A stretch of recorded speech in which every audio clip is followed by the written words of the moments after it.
the less you interact with life, the less nourished you will be, less nourished you will feel, more hunger you will feel. Again, you are creating this projection consciously or unconsciously, however you want to look at it. You're creating it. So to ignore it, again, you just make it, it ignore you. It no longer interacts with yourself. Yourself can leave the body. You see plenty of people out here that get beside themselves, that lost themselves or what have you. That's the body just being that far in alignment from its source. Still connected, it's still always a tether, but of course, just a disalignment. So the more that you ignore what you're creating in front of you, and again, you're just creating circumstance that expresses what you're in. Again, you're in a human body, so what you're looking at is the human body in in a personified circumstance, whether it be whatever, different parts of people's bodies being personified as people all over the world. All the people that you run into in a room might be various pieces of one massive body, one massive archetype. So the less you interact with these pieces of you, the less it interacts with you, the less nourished you'll be. Again, it's just like focusing on the breath. The more you harness it, the more you get out of it.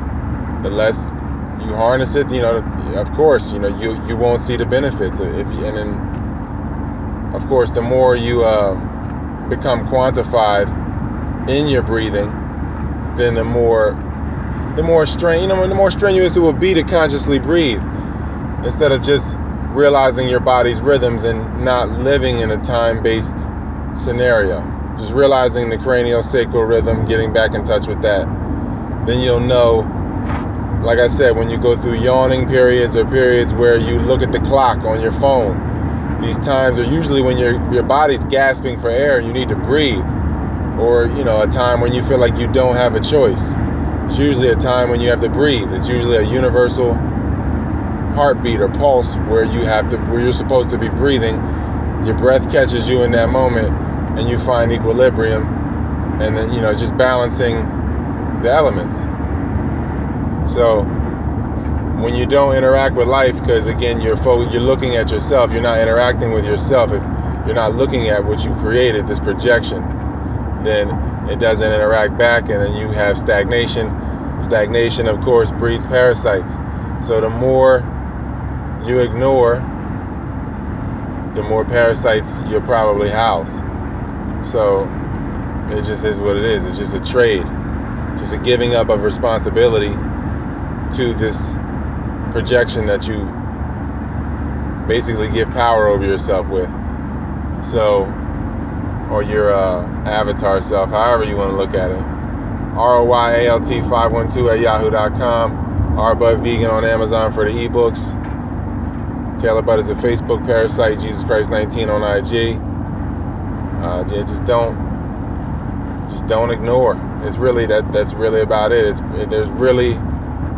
an intense life. Life is really, you're awake for a reason. You've been woken up in your body for a reason, to handle something. Something has to be handled. That's why you're awake. It could be, and again, it always comes down to the breath being the karma. You wake up, you stretch, you catch up on your breathing. If you're dehydrated, you catch up on your water. That's your karma to yourself. Your karma to yourself starts there. Realigning your posture, to change your breathing, to get a better inhale and exhale, balanced inhale and exhale. So you basically you shatter karma in a sense, because it's not a back and forth, it just is, and the inhale becomes the exhale because you are pushing on your lungs to inhale. And if you're breathing silently to where you just feel the energy going in and out of you, because that's what it is, energy, whatever you're calling air, and E equals MC squared, energy equals matter, matter equals energy. So if you really get to that point where you're breathing properly from the diaphragm and you're not hearing yourself breathe, then you can really see how the inhale is the exhale and how life is the paradox. It's just a paradox, you know, that to create an illusion of not being in a void.